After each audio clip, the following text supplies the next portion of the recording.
നമസ്കാരം. കൊട്ടാരക്കര മീഡിയയിലേക്ക് സ്വാഗതം. കൊട്ടാരക്കര പുത്തൂർ റോഡിൽ മുസ്ലിം സ്ട്രീറ്റ് ഭാഗത്തായി റോഡ് തകർന്നു കിടക്കാൻ തുടങ്ങിയിട്ട് നാളുകളേറെയായി. നിരവധി യാത്രക്കാർക്കാണ് റോഡിലെ കുഴികളിൽ വീണ് ദിവസവും അപകടങ്ങൾ സംഭവിക്കുന്നത്. ഇതിനെതിരെ കോൺഗ്രസിന്റെ നേതൃത്വത്തിൽ റോഡിൽ വാഴ വെച്ചും റീത്ത് വെച്ചും പ്രതിഷേധം നടത്തി.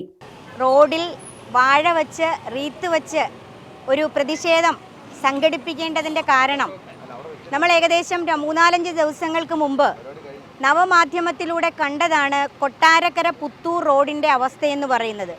അത് കാണാത്ത ആൾക്കാരാരുമില്ല. ഇവിടെ ഈ സ്ഥലമെന്ന് കൊട്ടാരക്കര എന്ന് പറയുന്നത് ധനകാര്യമന്ത്രിയുടെ സ്വന്തം മണ്ഡലമാണ്. അദ്ദേഹത്തിൻ്റെ മണ്ഡലത്തിൽ പോലും ഇങ്ങനെയുള്ളൊരു അവസ്ഥയാണ് റോഡിനുള്ളത്. ഈ റോഡിലൂടെ ഓരോ ദിവസവും എത്രയോ ജനങ്ങളാണ് കടന്നു പോകുന്നത്. കഴിഞ്ഞ ദിവസങ്ങളിലും വനിതകളടക്കം ഈ കുഴിയിൽ വീഴുന്ന സാഹചര്യത്തിൽ അവർ പുറകിലിരിക്കുന്ന ആൾക്കാരെ ഇറക്കി നിർത്തിയതിന് ശേഷമാണ് ഈ മോശമായ ഭാഗം കടന്നുപോയി വീണ്ടും ആൾക്കാരെ തിരിച്ച് അവരുടെ പുറകുഭാഗത്ത് കയറ്റുന്നത്. ഇങ്ങനെയൊരു അവസ്ഥ മന്ത്രിയുടെ സ്വന്തം തട്ടകത്തിൽ അദ്ദേഹത്തിൻ്റെ മൂക്കിന് മുമ്പിലാണ് ഇങ്ങനെ ഒരു റോഡ് കിടക്കുന്നത്. ഇത്രയും നാളായി എത്രയോ ദിവസങ്ങളായി ഇതിൻ്റെ പ്രതിഷേധം ഉയരുന്നു. എന്നിട്ട് പോലും ഒരു ചെറുവിരൽ അനക്കാൻ അദ്ദേഹത്തിനോ അദ്ദേഹം പ്രതിനിധാനം ചെയ്യുന്ന രാഷ്ട്രീയ പാർട്ടിക്കോ സാധിച്ചിട്ടില്ല. ഇവിടെ എനിക്ക് തോന്നുന്നു 18-19 ആ സാമ്പത്തിക വർഷമായിരിക്കാം ഒരു റീടാറിംഗ് ഉൾപ്പെടെയുള്ള മെയിൻ്റനൻസ് വർക്കുകൾ നടന്നത്. അതിനുശേഷം നവകേരള സദസ് എന്ന് പറയുന്ന വലിയൊരു പരിപാടി, ജനങ്ങളെയെല്ലാം ഇളക്കി മറിച്ചുകൊണ്ടൊരു വലിയൊരു പരിപാടി സംഘടിപ്പിച്ചു.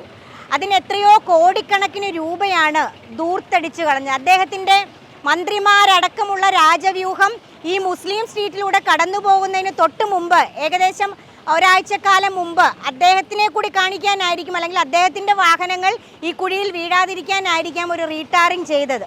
നമുക്കിവിടെ എല്ലാവരും യൂത്ത് കോൺഗ്രസിന് ശക്തമായ 3ാമത്തെ റൗണ്ട് പ്രതിഷേധമാണ് ഇവിടെ നടക്കുന്നത്. ഇനി 2 ദിവസത്തോടെ നമ്മൾ നോക്കും. ഇന്ന് ആയിട്ട് സംസാരിച്ചപ്പോൾ 2 ദിവസം കൃത്യമായിട്ട് ചെയ്യുന്ന പറഞ്ഞാൽ ഈ 2 ദിവസം കൃത്യമായിട്ട് ഇതിൻ്റെ പണി ചെയ്തില്ലെങ്കിൽ വഴി തടയുന്ന ഒരു സമരത്തിലോട്ട് യൂത്ത് കോൺഗ്രസ് അത് ശക്തമായിട്ട് പോകും. നമ്മളിത് ഈ നാട്ടുകാരെല്ലാം കാണിക്കണം. വണ്ടി പോകുന്നത് ഒരു 100-200ഓളം കുഴി എണ്ണിക്കൊണ്ട് നടക്കുക. കൊട്ടാരക്കര ശാസ്ത്രംകുട്ടി റോഡിൽ പോകുന്ന 200ഓളം കുഴി ഓട്ടോ വന്നിട്ട് ആ കുഴി വീണ് കിടക്കുകയെന്നുണ്ട് പോകാൻ പറ്റത്തില്ല. നമ്മൾ ഇവരെ എല്ലാം സാധാരണക്കാരുടെ മൊത്തം ഇത് എടുക്കണം. സാധാരണക്കാരുടെ ആയിരക്കണക്കിനല്ല 10,000-കണക്കിന് ആൾക്കാരാണ് ദിവസം ഇതിലേക്കൂടെ കടന്നു പോകുന്നത്. അവരുടെ എല്ലാ പ്രതിഷേധങ്ങളും യൂത്ത് കോൺഗ്രസ് പോകും. വരും ദിവസങ്ങളിൽ ഒരു 3 ദിവസത്തിനകം തന്നെ ശക്തമായി വഴി തടയുന്ന MC റോഡ് നമ്മുടെ മെയിൻ റോഡെല്ലാം തടയുന്ന രീതിയിലുള്ള ഒരു സമരത്തിലേക്ക് പോകുന്നു മാത്രം പറഞ്ഞുകൊണ്ട് നിർത്തും. ഈ ഗതാഗത വിഷയത്തിൽ കോൺഗ്രസിലെ പോഷക സംഘടന ഏറ്റെടുത്ത ഉത്തരവാദിത്തത്തിൽ കോൺഗ്രസും മഹിളാ കോൺഗ്രസും അടക്കമുള്ള ഈ പ്രവേശവാസികളടക്കമുള്ള രാഷ്ട്രീയ കൂട്ടായ്മയും കൂടി ചേർന്ന് നടത്തുന്ന ഈ പ്രതിഷേധം വളരെ ഗൗരവമായി ഗവൺമെൻറ്റും ഇതിൻ്റെ അധികാരികളും കാണണമെന്നാണ് ഈ അവസരത്തിൽ പറയാനുള്ളത്. എനിക്ക് ഒരു കാര്യമേ പറയാനുള്ളൂ.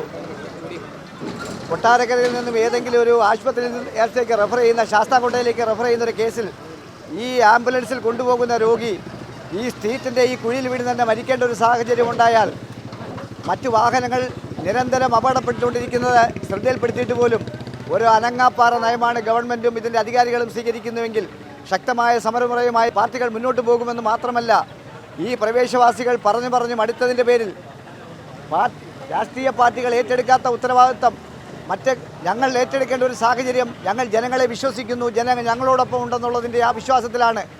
ഈ കൊട്ടാരക്കരയുടെ MLAയുടെയും 100% കഴിവുകേടാണ് ഈ കൊട്ടാരക്കര നഗരത്തിലെ, അതായത് നഗരഹൃദയം എന്ന് വേണമെങ്കിലും പറയാം, 29-2 വാർഡിൻ്റെ ഇടയിലൂടെ പോകുന്ന പ്രധാനപ്പെട്ട ഒരു റോഡാണ്.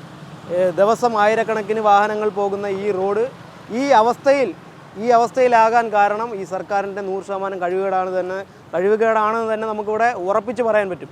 അതുപോലെ തന്നെ അവസാന ഘട്ടം ഇവിടെ ഒരു ടാറിങ് നടത്തിയത് പിണറായി വിജയന്, കേരള യാത്രയ്ക്ക് വേണ്ടി പിണറായി വിജയനും പരിവാരങ്ങൾക്കും മന്ത്രിമാർക്കും വാഹനം കുലുങ്ങാതെ പോകുന്നതിന് വേണ്ടിയാണ് അവസാനഘട്ടം ഒരു ടാറിങ് ഇവിടെ ചെയ്തത്. കുറേ നാളുകൊണ്ട് ഇതേ അവസ്ഥയാണ്. ഇത് 2-3 പ്രാവശ്യം ഇത് റീപ്ലേസ്മെൻറ്റ് ചെയ്തതാണ്. എന്നിട്ട് ഇതൊന്നും ശരിയായിട്ടില്ല. ഇത് ശരിയാവണമെങ്കിൽ ഇനി അപ്പുറം ഇപ്പുറം ഓട പണിഞ്ഞാലേ ഇത് ശരിയാവത്തും. അത് എങ്ങനെയാണെന്ന് വെച്ചാൽ അത് ചെയ്യണത് എന്നാലേ ഇത് വൃത്തിയാകത്തുള്ളൂ. കാരണം പെട്ടെന്ന് ഒരു വണ്ടി വന്നു കഴിഞ്ഞാൽ ഇതിനൊക്കെയുള്ള അവസ്ഥയാണ്. അപകടം പെട്ടെന്ന് നടക്കും. അത് ശരിയാക്കുമെന്നാണ് ഇത്